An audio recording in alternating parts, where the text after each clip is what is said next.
Tiada aku bala akan kamu dengan fakir itu kerana hina kamu atasku. Allah kata aku bagi hang susah bukan kerana aku benci. Sebab orang yang disebut fakir ni, kata Sayyidina Ali, orang mewah, orang kaya yang hidup dia tidak menghina orang miskin, itu bagus. Tetapi Sayyidina Ali kata lagi bagus orang miskin yang tidak menyanjung dan menghormat orang yang lebih kaya daripada dia. Dua kali rugi orang yang di dunia pangkat dia dah rendah, hidup dia dah susah, datang orang kaya, dia mengampu, dia membodek, dua kali dia rugi di situ. Guru ajak kita, susahkah kita, senangkah kita, bukan manusia tu tempat kita nak sanjung. Yang kita nak sanjung hanya pada Allah. Jangan jadi dua kali rugi, kata Sayyidina Ali. Ni makna sekarang ni Allah Ta'ala uji seseorang itu dengan kefakiran, dengan maksud bukan Allah Ta'ala nak hina dia, tapi Allah Ta'ala nak bagi kat dia satu martabat. Dia nak yang mana? Ni kita ni hidup susah ni. Sebenarnya depan mata orang kata kita susah, hakikatnya kita bahagia dengan Allah, dengan cara hidup kita yang tidak terbeban dengan dunia, yang penuh dengan tipu daya. Sebab itulah orang yang macam ni Allah Ta'ala beri tempat pada mereka. Dan tetapi dan tiada kerana mulia pada aku, bukan sebab aku nak sanjung apa dak, bukan. Dan tetapi adalah aku hukumkan dengan hukum tu, Allah buat tu. Atau kenapa Allah Ta'ala nak bagi erat hubungan dia dengan kita, bahwasanya tiap-tiap seorang yang mengambil harta dunia suatu, aku hisapkan akan dia atasnya, dan aku tanyakan akan dia, dari mana engkau perolehkan dia. Orang fakir, tuan-tuan, cakap berkaitan fakir ni, satu-satu harta yang kita nak jumpa, Imam Al-Ghazali ajak kita dalam kitab Mau'idatul Mu'min juga sebut, Imam Jalaluddin sebut macam mana bawakan Imam Al-Ghazali nak ajak orang yang fakir kepada Allah. Setiap kali dia nak terima satu barang, mesti tengok tiga perkara. Yang pertama, dia kena tengok barang yang dia nak ambil itu adakah halal. Ni kita ni orang nak bagi sumbangan kat kita ni, kita kena cek barang yang kita nak ambil itu adakah halal, adakah suci daripada najis, adakah dia telah selamat untuk kita gunakan, tidak mendatangkan mudarat. Tengok barang tadi itu dulu, nombor satu. Nombor dua, Imam Al-Ghazali suruh pada nilai tasawuf, kalau kita mengaku kita fakir, kita kena tengok apa tujuan dia bagi kat kita. Kalau semata-mata tujuan supaya dia dinaikkan pangkat, tujuan supaya dia menang pilihan raya, dia bagi RM50, dia menang pilihan raya, dia bagi benda apa-apa untuk muslihat dia, tak boleh ambil ni. Tujuan dia bagi tu hanya semata-mata kerana Allah, baru kita boleh ambil. Ini jalan kedua. Dan jalan yang ketiga, apa perkara yang patut kita ambil. Sebab itulah kalau kita tengok dalam kitab tasawuf dengan jelas sebut, sebab itulah guru-guru tasawuf, tuan-tuan, sering kali mengajar kita. Saya pernah sebut dah kat tuan-tuan, kita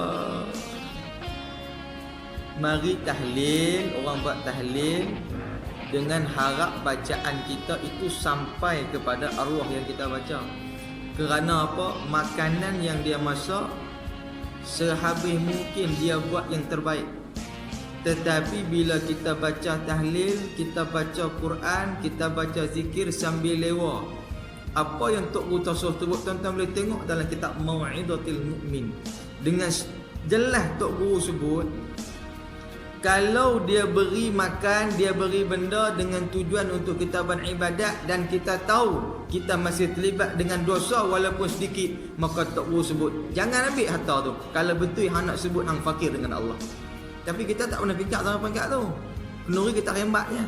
Sebab tu guru saya sebut, guru kita sebut, bila orang panggil tahlil ni, kita yalah kita boleh mengapai, tuan-tuan, tapi martabat harap dia tu nak supaya bacaan kita tu naik. Apa salahnya kita buka lah Quran tu, kita tengok, nak baca betul-betul. Penuri tu pun kita nak makan betul-betul, jadi kita baca lah. Kataan satu kita sebut baru sampai. Kalau kita rasa kita buat tu tak mampu sampai, jangan baca. Bahkan kalau rasa kita masih lagi nak terlibat dengan maksiat selepas baca tahlil tu kita baca untuk pahala kita dan dia. Tapi makanan yang dia jamu tok kata jangan ambil. Kenapa? Dia bagi untuk kita buat kebaikan, tapi kita masih melakukan kejahatan, maka jangan ambil makanan tadi. Tu sampai peringkat tu. Tu nak abang kata nilai tasawuf kita dengan Allah Subhanahu Wa Taala ni nak bagi rapat lu ke mana yang nak sebut fakir ni. Orang yang rasa betul-betul fakir, orang yang rasa betul-betul susah, dia tak minta daripada Allah dan dia rasa apa yang Allah Taala bagi tu cukup. Itu yang dia mari zikir. Hasbi Rabbi tu nak abang kata kita cukup dengan Allah. Ni nak sambut Ramadan pun kita nak suruh buat lagu tu lah. Nak pujuk diri ni, nak jadi fakir dah ni, nak nari bulan puasa. Hasbi Rabbi Jalla Allah ma fi qalbi ghairullah Nur Muhammad sallallahu la ilaha illallah Allah Allah Allah ya Allah la ilaha illallah la ilaha illallah la ilaha illallah Muhammadur Rasulullah. Dia rasa kefakiran kita dengan Allah, kita merasakan cukup Allah untuk kita, bukanlah bandingan manusia tu yang mengganggu gugat ibadat kita kepada Allah. Yang ni maksud fakir yang nak Tok Guru sebut ni. Bukan makna fakir nampak susah tu tak, nampak miskin tu tak. Ni fakir yang sebenar ni merasa cukup. Kalau kita minta pada orang, Tok Guru sebut jangan kita minta. Dalam satu hadis, seorang yang minta dalam keadaan dia bukan sangat-sangat perlu benda tu, tapi dia saja dia minta, Nabi sebut dia sedang menyalakan api neraka untuk detok badan dia masuk dalam neraka. Sebab itulah kita kena sentiasa merasa cukup dengan apa yang Allah Ta'ala beri. Tu yang saya duk sebut banyak kali tu. Bila bab doa tu, orang yang tak mau baca tasawuf, dia kata tak suruh doa. Tak, yang kami cakap ni tasawuf, nak mengubah martabat daripada awam kawasul kawas. Kalau nak doa juga, duk peringkat awam tu lah. Itu yang kita sebut berkali-kali tu. Dia beza pembelajaran tasawuf dengan pembelajaran fiqh. Nah, lain. Benda tu lain. Terlalu berbeza. Jadi yang dimaksudkan di sini ni, martabat orang yang fakir ni, dia cukup. Allah Ta'ala beri kat dia tu dah cukup. Seakan-akan kalau dia minta, seakan-akan benda tu tak cukup. Kalau tak cukup, seolah-olah Allah Ta'ala tak adil lah. Sepatutnya Allah Ta'ala tahu cupak hang besar mana, cupak dia besar mana. Aku beri kat hang pasal cupak hang besar tu, aku beri kat hang pula pasal cupak hang besar tu. Aku dah tahu dah. Maka dengan jalan tasawuf ni kita menyerah kesemuanya Allah Ta'ala tahu. Yang tu maksud dia. Jadi orang yang betul-betul fakir, bahawasanya tiap-tiap seorang yang mengambil harta dunia suatu, aku hisapkan akan dia atasnya, dan aku tanyakan akan dia, dari mana engkau perolehkan dia, dan engkau belanja kepada apa. Makna perkara yang ni dia memberatkan, melambatkan proses soal jawab di padang mahsyar. Proses nak hisap tu jadi lambat. Atas kerana apa?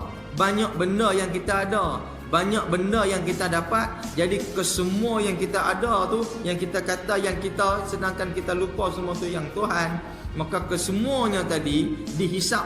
Bila banyak benda lambat hisap, perik duduk dalam padang mahsyar tu, kita kena tanggung lama. Jadi orang yang sikit benda, tak ada apa, jadi mudah hisap dia di padang mahsyar. Tanya, kata hang banyak mana, rumah hang pada dia, kata cek semua sikit. Pergi masuk syurga tu. Tapi atas kena banyak benda yang dia nak kumpul, kesemua benda tu kena persoalkan. Jadi lambat esok di padang mahsyar. Ni masuk Tok Guru sebut ni.